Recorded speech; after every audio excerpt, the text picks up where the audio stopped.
네, 안녕하십니까. 서울대의과대학 미래발전위원장 강대희입니다. 앞으로 우리 서울대학이 어떤 방향으로 가야 될지에 대해서 좌담에 참석해 주신 여러 교수님들 진심으로 감사드립니다. 오늘 이 자리는 그동안 서울대의과대학이 한국사회, 한국의료계에 기여했던 점들을 돌아보고 앞으로 우리 대학이 어떤 역할로 할 수 있는지에 대한 귀중한 자리가 될 것 같습니다. 우리 미래발전위원회는 서울대학교 의과대학의 장기적인 발전의 전략을 짜고 특히 이제 새로 학장이 되신 우리 김정원 학장님의 학교 발전에 대한 학교 운영 계획을 분야별로 모니터링하는 그런 역할이 이제 일부 있겠고요.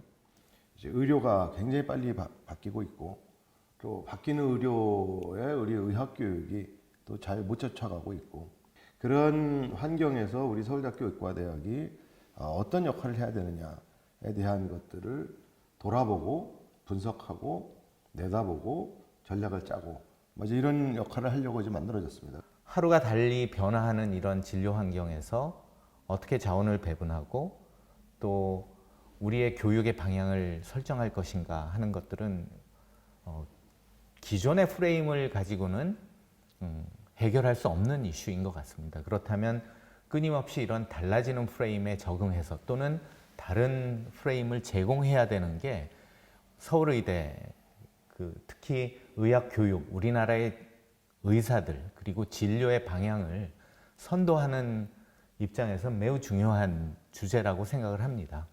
저는 의대의 발전 방향이 단순히 공부를 많이 하는 것을 넘어서서 이 사회의 리더로서 현황을 잘 이해하고 또 현상을 사회에 대한 이해와 리더십을 발휘할 수 있는 역할까지 가야 된다 이렇게 생각합니다. 지금 제가 경의회라고 경계를 벗어난 의사들 모임의 회장을 하고 있습니다.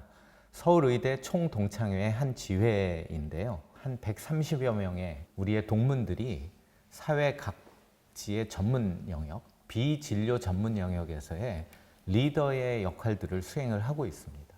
법조계, 언론계, 그리고 제일 많은 숫자는 이제 저와 같이 산업계에서 중요한 역할들을 하고 있습니다. 근데 모여서 같이 얘기를 해보니 뚜렷한 정형화된 길은 없습니다. 이 영역에.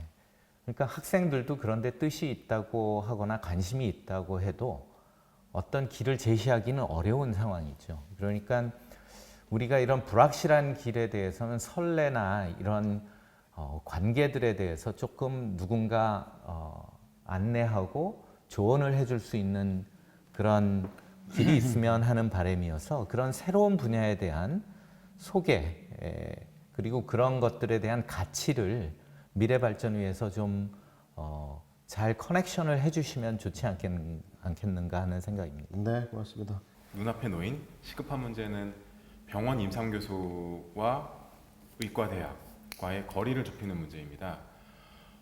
임상교수들이 이제 병원에서 교육, 연구, 진료에서 매우 주도적인 역할을 많이 하고 있는데 대학에서 역할을 찾지 못하고 있는지 상당히 이제 시간이 지나면서 거의 메워지지 않을 것 같은 골이 생기고 있습니다.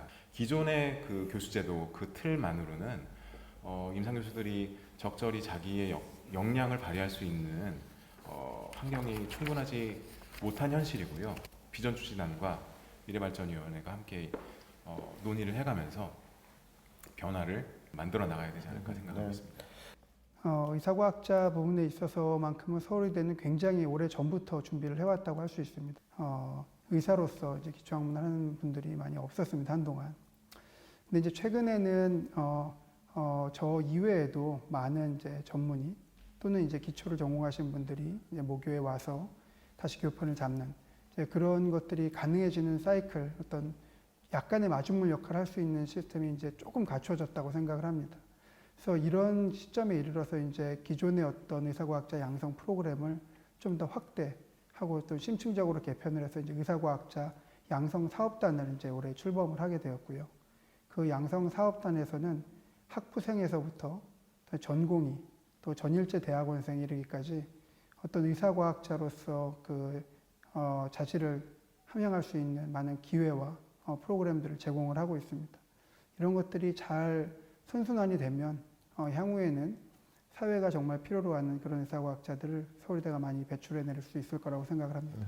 지금 인더스트리에서 일을 하고 있는 의사들을 보면은 중요하게 생각하고 가치 있다고 느끼는 점 중에 하나가 연구나 진료뿐만 아니라 보다 더 실질적인 치료 또는 진단 여러 가지 기술을 개발함으로써 환자들을 위해 기여할 수 있다라는 그런 가치가 분명하다는 거죠.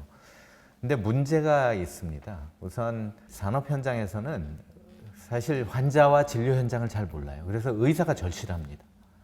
근데 의사들은 또 이 회사 또는 산업계가 어떻게 돌아가는지에 대한 이해가 부족한 거죠. 어느 정도는 이 가치에 대한 이해, 또 회사나 이런 기업에 대한 이해도 필요한 것 같습니다. 근데 그거를 의과대학 그 과정에 넣을 수는 없고, 다만 이런 것들을 쉽게 접할 수 있는 기회가 있었으면 좋겠다라는 생각을 합니다. 그리고 실제로 제가 회사에 있을 땐 일렉티브 코스처럼 자유 신청한 한 4주 동안 회사에 와서 실습을 한 경험을 가지고 다시 돌아간 그런 친구도 있었고요.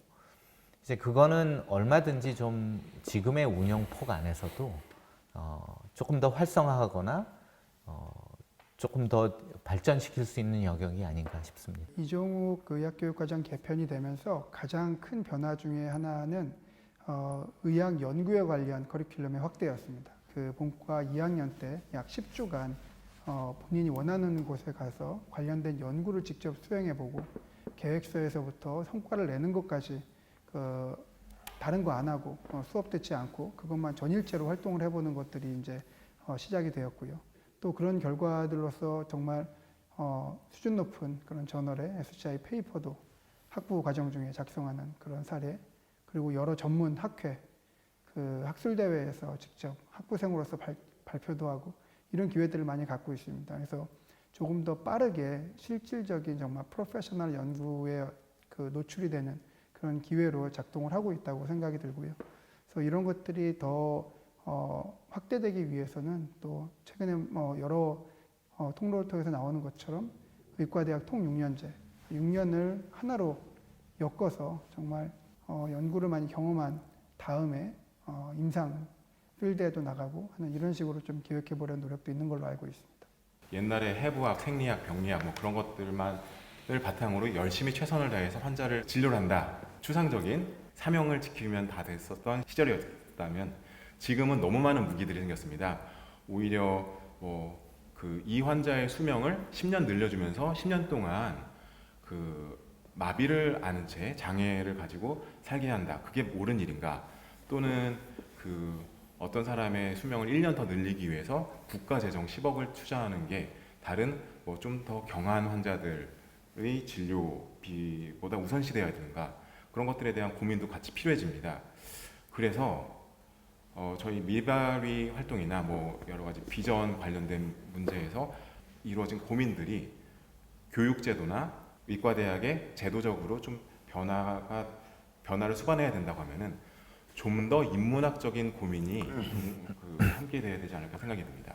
새로운 기술의 변화 또는 사회적 변화에 대해서도 노출해야겠지만 좀 더 중심을 더 잘 잡기 위한 인문학적인 교육에 대해서 의과대학이 저 미래는 어떤 인재를 우리가 원하는가? 참 그 의학의 발전은 정말 빠른 속도로 가고 있고 또 한 가지 확실한 건 융합형 인재를 이제 원하는 시대가 됐습니다. 사실은 공학의 백그라운드가 돼 있는 의학이라던가 자연과학을 하는 의학, 또 지금 말씀하신 인문학적인 소양을 갖추고 있는 의사, 따뜻하기도 해야 되고 인공지능을 통하는 의료 발전도 필요하고 서울대학교 의과대학이 이제 2년 후 2024년이 되면 의학교 개학 125주년이 됩니다. 그러니까 사실 우리 서울대학교가 한국 사회, 한국 의료계에서 갖고 있는 여러 가지 어떤 역할을 정말 제대로 다시 한번 돌아보고 우리 대학의 미래를 또 국민과 함께 해야 되는 그런 어떤 중요한 막중한 책임을 갖고 있습니다. 우리 서울대학교 의과대학의 발전이 한국 대한민국 의료를 넘어가는 세계 최고의 어떤 의료기관으로서 발전할 수 있도록 오늘 좋은 말씀 해주셔서 감사드리고 오늘 자담회를 이걸로 마치도록 하겠습니다. 대단히 감사합니다. 고맙습니다.